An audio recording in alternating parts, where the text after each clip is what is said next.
Welcome to our story, Wife of 8 Years Threw Everything Away. Dive into a tale of Reddit unexplored cheating, where hidden secrets and shocking discoveries unfold in the depths of shared stories. I've been meaning to get all this off my chest, so sorry in advance that this is extremely long-winded. I, 30 male, married my high school sweetheart, 33 female. We first started dating when I was 14 and she was 17. Not gonna lie, it felt balling to be dating an upperclassman in high school. She had a car, and we would often skip lunch or classes to go fool around. It didn't last long. She and I ended up graduating high school the same year. I skipped a couple of grades. We were going to colleges far away. She ended it by saying she went to prom with another guy. I didn't take that well, and broke up with her, but it ended up being a lie. Didn't much matter though, as we both saw our lives going in very different directions. Fast forward several years, I would have been 18 and she 21 at this point. We bumped into each other at a concert, and I immediately broke up with my so that night, to get back together with her. She claimed to have done the same, though that's not exactly true. She did break up with him a couple of weeks after we started having again though. We had our first child together a year later. We were both struggling financially, but overall, very happy. Our second child was born 5 years after that, and during that time, we had some difficulties at times, but we were very much in love. I have no doubt the children are mine. Thanksgiving 2019. We had spent the whole day driving around to her parents' divorced houses, and as the night was coming to an end, my father called me and asked me to come by and talk and drink with them and my grandparents.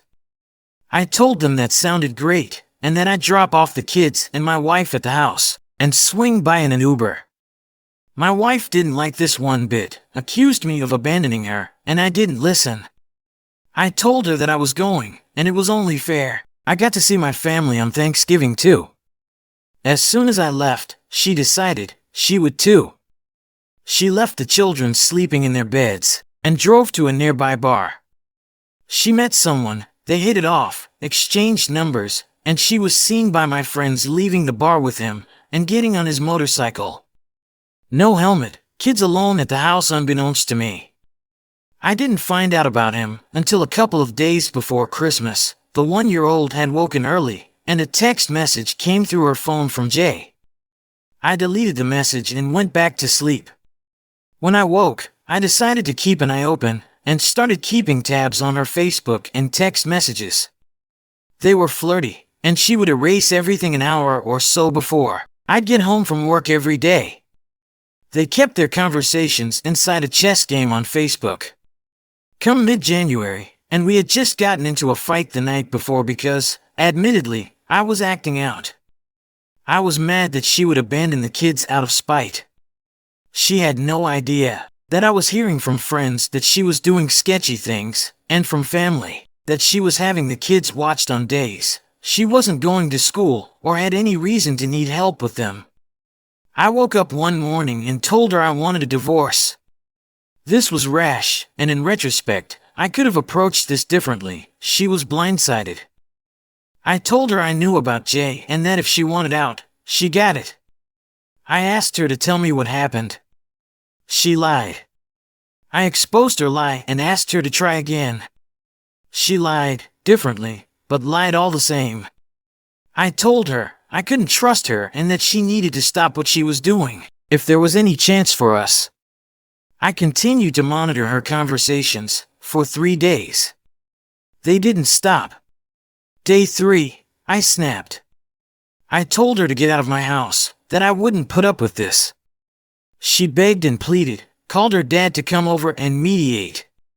He didn't side with either of us, though he told me he experienced a similar situation with one of his exes, and he hoped we would find a way through this, even though they hadn't.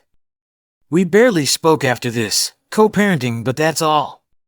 She sat me down and asked if I saw a future where we were more than friends or co-parents, and I looked her in the eyes and said, no. She moved out. As soon as she moved out, I suggested we do away with any physical intimacy. I didn't trust her when she lived with me. How was I supposed to trust her living on her own?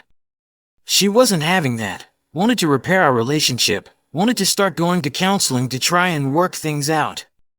And it seemed like that was helping a lot.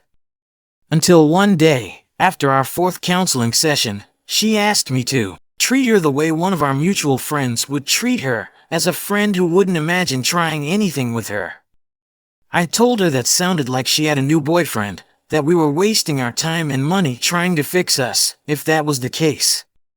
She accused me of spying on her, which I hadn't been doing, and asked me to get my own Amazon account. Okay. So I decided, fuck it. I went onto the account and listened into the recorded voice prompts to our Amazon devices. She had been in her bedroom with another man asking Alexa to play our music the night before counseling. My stomach turned. I dug back in time. This same guy had been coming over regularly. Great. Naturally, once she moved out, she immediately started with this other guy, in the process exposing herself and I to herpes. She slept with this man the day they met, claims he told her about catching it himself. She didn't like symptoms, so they were out of the question. I had my proof, weeks and weeks worth. I confronted her, but without showing any of the proof I found. She admitted to the affair, lied about all the details, and I knew it. She then told me about the herpes, and I got tested for STDs, dodged a bullet there. Luckily, I'm clean. She started bashing his character, how he was anti-BLM, didn't believe in dinosaurs, manipulated her, etc. Even now that things are out in the open, she continues to lie to me regularly, sometimes about things that don't seem to matter. She now tries to manipulate me with her sadness, making me worry about her and her mental status. She wants things to go back, of course she does, but it's not going to happen. She may act in ways that make her unfit to be my wife, but she's still the mother of my children. She knows she can twist me up with some tears and a few razor cuts. I've filed everything I needed to with the lawyer. Hopefully, this divorce goes by quickly. I want to get on with my life, but don't know where to start. Public reactions. User, Rebastgrate says, your contact with her needs to be through your attorney. She's obviously no good. She'll likely try to shame you into giving her one more chance, but you'd be a fool. At some point, perhaps not for a few years, you need to get DNA tests done on your kids, if only for their future health needs. Even if you're convinced that they're yours, her track record is abysmal. I'm really sorry that she's such a train wreck, and for all of your heartache. User, Clearway 4002 says, looks like she doesn't know how to be monogamous. She has no regrets. She wants you and continue her affairs. I'm sure she has always been this way throughout your relationship. It's really sad. Just stay strong and push through the divorce. Limit contact. You're still young. User, Cult Queen says, there was no going back ever again after knowing. She left your kids alone in the house in the middle of the night. That is unsafe and says a lot about her priorities. You are both lucky nothing happened, whether by a kidnapping, a house fire, a home invasion. While that you are still even gullible enough is one thing. But she risked your kid's life. User, Tercer78 says, please, be the stability your kids need in life. She's a walking disaster and probably always has been. End counseling with her and seek it alone for yourself. Establish an emotional boundary where you only communicate about the divorce and the children. Consider switching to text or using a parenting app. You need as much distance from her as possible to be the reliable parent your children require. You can't help her, she's broken and can only help herself. She won't even attempt to improve with you in her life, that's been proven by now.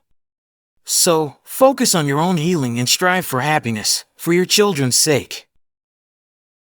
User, Clive23p says, the most important thing to remember is that the kids come first in everything. Keep them out of any drama and always consider their interests in every decision you make. Prioritize them over yourself in every situation, except for remaining with their mother. I could have buried my ex with all the evidence I had on her, but I didn't because it would have hurt my kids. Now, they are beginning to see her for the lying, manipulative person she is. Next, accept that the person you love doesn't exist anymore. It's over, and you need to move on and create a new normal. Minimize contact with her, limiting it to matters concerning the children. Stop monitoring her actions. Stop inquiring about her. Shift your focus. The best revenge is to find happiness. If you love this story and crave more tales of love, betrayal, and healing, don't forget to subscribe for more from Cheating Stories.